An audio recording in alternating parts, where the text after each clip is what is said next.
Saya bekerja sebagai agen properti, tepatnya di Era Fiesta Gading Serpong. Jual, beli, sewa properti, jadi segala sesuatu yang berhubungan dengan properti, rumah, ruko, tanah, hafling. Setiap kali kita transaksi atau bertemu dengan konsumen, itu pasti pengalamannya itu selalu berbeda. Jadi nggak ada rumus gitu dalam pekerjaan saya. Betul. Gitu. Jadi tinggal bagaimana kita menyesuaikan diri terhadap situasi, kondisi dan juga konsumennya. Kalau di dunia marketing ini itu kita harus branding. Oke. Ya, jadi branding ini terus saya lakukan. Jadi nggak cuman di tol, tapi juga branding di sosial media. Tips memilih properti yang pasti itu adalah lokasi. Pernah juga mencapai penghargaan top nomor 1 se-Indonesia untuk primary product.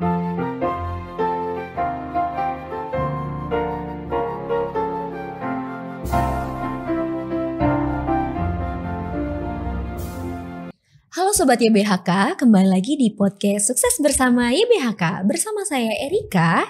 Dan tema podcast kita kali ini adalah tentang ketangguhan. Yang pasti saya tidak sendiri. Saya bersama partner saya dengan kakak cantik, alumni SMA Vireta. Silakan kakak perkenalkan diri. Halo semuanya, saya Winda. Jadi saya alumni Tarsisius Vireta di Tangerang. Oh, dari Tangerang. Oke, Kak Winda, untuk kesibukan kakak saat ini tuh apa ya kak ya? Kalau boleh tahu. Saya bekerja sebagai agen properti, tepatnya di Era. Kalau kantor saya di Era Fiesta Gading Serpong. Kalau untuk keseharian pekerjaan kakak, job desk kakak itu seperti apa? Oke, kalau agen properti pastinya tugasnya memasarkan, jual, beli, sewa properti. Jadi segala sesuatu yang berhubungan dengan properti, rumah, ruko, tanah, hafling. Nah, job desk-nya itu ya kita memasarkan sih sebagai konsultan properti. Oke. Pastikan untuk mencapai pekerjaan tersebut tuh kita nggak basic langsung bisa ya kak. Pengetahuan apa sih kak yang harus kita punya untuk mencapai pekerjaan tersebut? Pengetahuan sebenarnya lebih kalau ini berhubungan dengan maksudnya pendidikan nih. Skill, pendidikan untuk Oke. mencapai marketing tersebut. Sebenarnya kalau dihubungkan dengan dunia pendidikan, mungkin kayak di pekerjaan saya kita kayak harus tahu arah mata angin gitu ya. Tapi kalau skill-skill lainnya mungkin lebih ke sosialisasi ya. Jadi kalau saya karena berhubungannya dengan orang, saya harus belajar mengetahui bagaimana karakter konsumen saya. Seperti itu, dan juga itu banyak juga kita belajar mengenai product knowledge. Jadi product knowledge, hal-hal yang mau dijual, produk-produk yang mau dijual, nah itu kita dalami product knowledge-nya. Oke. Pengetahuan dan skill-skill seperti itu sih. Mungkin kalau product knowledge lebih ke hafalan ya. Iya betul. Benar gitu. Karena di luar dari product knowledge sendiri kita harus tahu apa yang kemampuan kita untuk menarik gitu ya kak ya, menarik mereka untuk mau gitu ya kak ya. Iya. Pasti kan di balik keseharian kakak melakukan pekerjaan kakak sebagai marketing gitu kak, apa sih kak hambatan yang biasa kakak alami mungkin ya? Hambatan ya setiap pekerjaan sih pasti ada ya. Iya, betul. Kalau dalam pekerjaan saya mungkin hambatannya lebih ke ini kalau mengenal karakter orang ini kan agak susah ya gitu ya. Apalagi kita harus menyesuaikan ke karakter konsumen kita tersebut gitu. Betul. Karena tipenya konsumen yang ini saya harus begini nih gitu. Terus konsumen yang ini saya harus lain lagi gitu ya. Nah, mengenal karakter ini yang cukup susah, lalu persuasif ya dalam supaya dia itu tertarik untuk membeli produk yang kita jual gitu. Nah, lebih ke situ sih hambatannya, juga lebih misalnya menawarkan produk-produk terus kadang nggak langsung mau ya. Misalnya saya kasih lihat 1 unit rumah, 2 unit, 3 unit rumah, itu kan belum tentu langsung closing gitu. Iya, betul. Nah, tapi ya pas nih dengan temanya tangguh, jadi kayaknya Betul. mesti tangguh sih. Nah, tantangannya ya pasti ada aja hambatan-hambatan yang nggak langsung closing, tapi nggak boleh menyerah sih gitu. Betul. Jadi sudah banyak hambatan ya kak, dan orang-orang yang berbeda juga ya. Kadang ada nggak sih kak yang bikin kakak down gitu? Kalau misalnya kakak ketemu dengan orang-orang yang berbeda mungkin ya, down. Ada aja sih, ada aja. Jadi bikin aduh nggak tercapai nih Iya, targetnya. benar. Pastinya kan kita kerja harus ada target, Iya. ya. Jadi kalau misalnya target nggak tercapai, pasti down gitu ya. Belum lagi ketemu konsumen-konsumen yang misalnya PHP Iya. atau misalnya udah ngelihat misalnya 5 sampai 10 rumah terus nggak closing. Ya seperti itu pasti ada, tapi menurut saya hal umum sih, maksudnya nggak, ya down paling sebentar ya. Jadi nggak boleh berkelanjutan.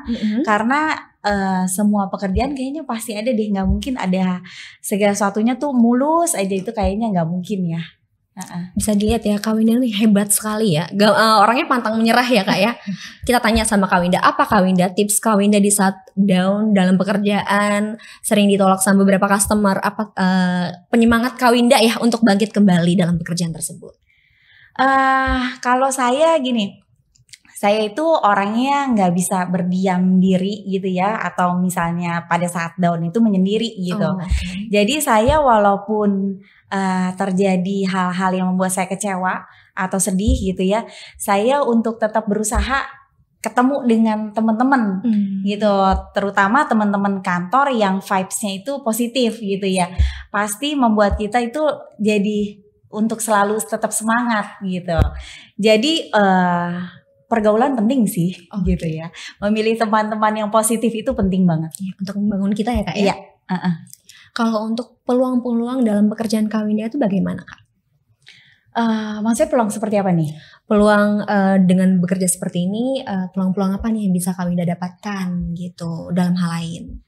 Oke, dalam pekerjaan saya gitu ya, peluang-peluang yang saya dapatkan ya peluang jalan-jalan ke luar negeri pastinya ya, karena dari pekerjaan saya ini itu banyak reward ya, dari developer gitu, terus reward dari kantor, lalu peluang untuk mendapatkan penghasilan yang tidak terbatas karena pekerjaan saya ini tidak ada gaji gitu, jadi lebih ke commission gitu. Nah untuk commission ini jadi tidak terbatas ya, tergantung properti unit yang kita jual. Lalu peluang lainnya lebih ke networking, karena saya memang senang berhubungan dengan orang banyak.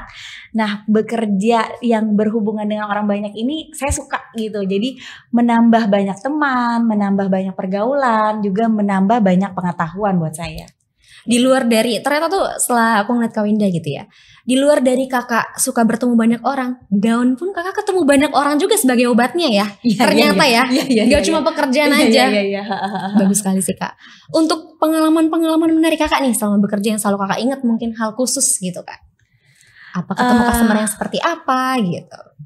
Ya kalau pengalaman unik mungkin ya, kalau ketemu customer itu lebih ke pengalaman unik karena berhubungannya dengan orang dan setiap orang itu berbeda. Jadi setiap kali kita transaksi atau bertemu dengan konsumen itu pasti pengalamannya itu selalu berbeda. Jadi nggak ada rumus gitu dalam pekerjaan saya. Gitu. Jadi tinggal bagaimana kita menyesuaikan diri terhadap situasi, kondisi dan juga konsumennya gitu sih. Baik, Kak Winda, dalam keseharian bekerja di saat hari-hari libur kakak, biasanya hobi-hobi Kak Winda itu apa? Hobi, kalau misalnya libur biasanya saya lebih ke anak-anak sih, ke keluarga gitu ya.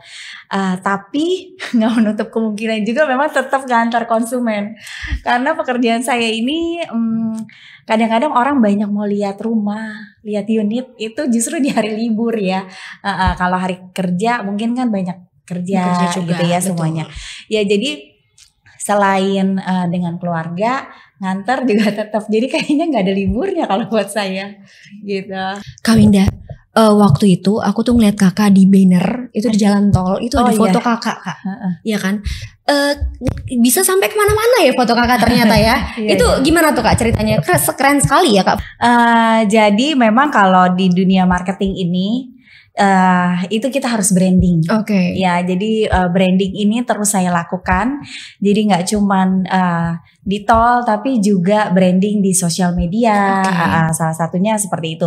Aku juga pernah bikin YouTube channel. Gitu. Jadi sampai sekarang ada juga berarti untuk ya? review rumah. Oh, Gitu. aku sempat lihat Instagram kakak juga aktif banget ya. Berarti selain aktif di Instagram, YouTube juga sekarang aktif ya kak ya? Iya. Oh iya. Nama YouTube-nya kak? Aku itu namanya Winda Era Fiesta. Sama IG aku juga Winda Era Fiesta. Dicek ya teman-teman, banyak banget tips dari Kak Winda loh. Oke.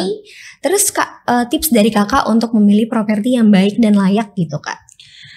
Sebenarnya ya sebagai agent properti, aku sih menjual properti di mana aja, ya. Jadi nggak terbatas di suatu tempat gitu. Kalau saya tapi spesialisasinya kebetulan di area Gading Serpong, BSD, Serpong dan sekitarnya. Jadi khusus area Tangerang. Tapi tidak menutup kemungkinan untuk area Jakarta dan sekitarnya karena kantor saya ini Era Fiesta memiliki banyak cabang.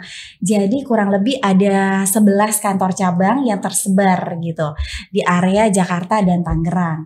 Nah, kalau untuk tips memilih properti yang pasti itu adalah lokasi. Nah, lokasi ini penting banget. Jadi ini yang menentukan faktor nilai jual ya. Nah, jadi kalau teman-teman mau jual properti atau mau beli properti, ini lokasi itu sangat menentukan pastinya. Iya betul. Saya kan beberapa kali cek ya kak ya. Mulai dari posisi matahari, posisi rumah, dekat danau. Saya sempat cek tuh video kakak. Baru saya ngeliat videonya saya sudah tertarik gitu kak. Pengen sekali gitu kan. Kak Winda, saya kan beberapa kali cek ya Instagram kakak ya. Di situ banyak sekali penghargaan kakak yang bikin saya ini wanita hebat, benar-benar tangguh ya sesuai tema kita. Silakan Kak Winda di-share apa aja penghargaan yang pernah kakak capai? Penghargaan yang pernah saya capai itu saya pernah meraih top nomor 3 overall se-Indonesia untuk penjualan properti di Era. Lalu pernah juga mencapai penghargaan top nomor 1 se-Indonesia untuk primary product di tahun 2022 ya dua-duanya. Dan juga secara rutin sih biasanya mendapat penghargaan top marketing nasional gitu ya, top 25 marketing nasional lah gitu. Periode-periode tertentu gitu. Keren kali kak. Oke, Sobat YBHK, kita harus tanya nih sama Kak Winda. Kak Winda, apa aja sih kak kenangan-kenangan spesial di SMA Vireta? Yang spesial dari aku di Vireta kebetulan cuma 3 tahun pas SMA dan tidak terlalu banyak mengikuti kegiatan, tapi yang pasti itu teman-teman saya pada aktif tuh, ikut kegiatan ekskul di Vireta. Waktu itu ikut paskibraka, juga ikut olahraga gitu, voli dan basket. Nah biasanya saya kalau pulang sekolah itu nggak langsung pulang, jadi nungguin teman-teman pada main basket dulu, main voli dulu atau paskib dulu gitu ya. Nah terus pulangnya bareng-bareng ya, lebih serunya pas itu sih nunggu bareng-barengnya sambil main-main di sekolah, lebih ke kayak gitu sih. Untuk guru-gurunya kak gimana? Kalau guru-gurunya semua Vireta oke banget. Jadi semua guru-gurunya sabar. Biasanya ya kata orang nih kalau guru paling killer itu guru matematika. Tapi ini guru matematika aku paling baik gitu. Oke. Kami itu lulus SMA tahun 2000 ya? 2000 ya. 2000-an ya. Salah ya. Itu mudah banget kan sampai sekarang kita di tahun 2024 dengan Kak Winda yang secantik ini. Thank you, makasih. Kalau untuk kualitas pembelajaran Kak di sekolah waktu itu seperti apa Kak? Untuk di Tarsisius sih kualitasnya cukup bagus karena sekolah ini kan basicnya sekolah Katolik ya. Jadi menurut aku disiplinnya juga bagus gitu. Oke sih. Waktu itu kakak pilih SMA Vireta sebagai sekolah kakak itu gimana? Apakah orang tua menyarankan atau memang dari SMP kakak mau di SMA Vireta seperti itu? Sebenarnya waktu itu pilihannya bukannya kepengen mau sih waktu itu, karena kita lagi nyari sekolah SMA sama orang tua. Nah kebetulan Vireta ini sekolah baru waktu itu, dan di area Tangerang yang punya kolam renang besar itu waktu itu di Vireta. Jadi sekolahnya baru, kolam renangnya gede, wah bagus banget nih. Jadi aku bilang aku di sini aja. Oh gitu ya dulu ya. Iya gitu. Oke. Sekolahnya bagus kalau waktu itu dulu ya. Karena kolam renang berarti. Kolam renang ya. Gitu ya.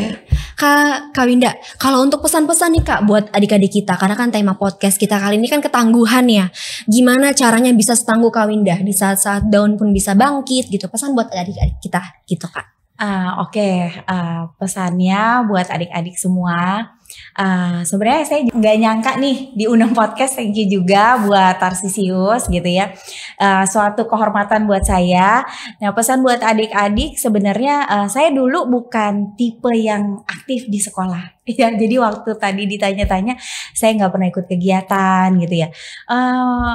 Tapi bukan berarti adik-adik nggak aktif itu nggak bagus, enggak ya. Jadi semuanya bagus, tapi mungkin buat adik-adik yang nggak suka atau memang nggak sedang tidak dalam ikut kegiatan itu nggak usah minder gitu. Jadi pesannya adalah apapun yang kita lakukan itu harus mencari lingkungan yang positif. Lalu kalau dalam bekerja pastinya harus fokus.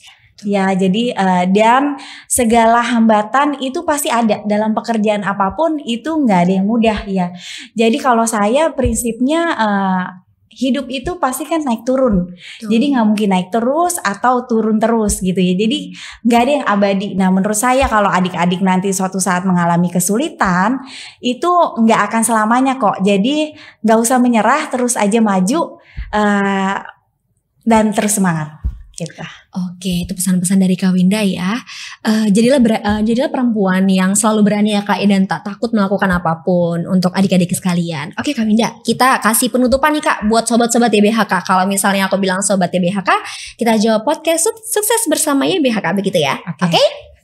Tes ya, tes dulu. Oh, jangan langsung aja ya Kak ya. Oke.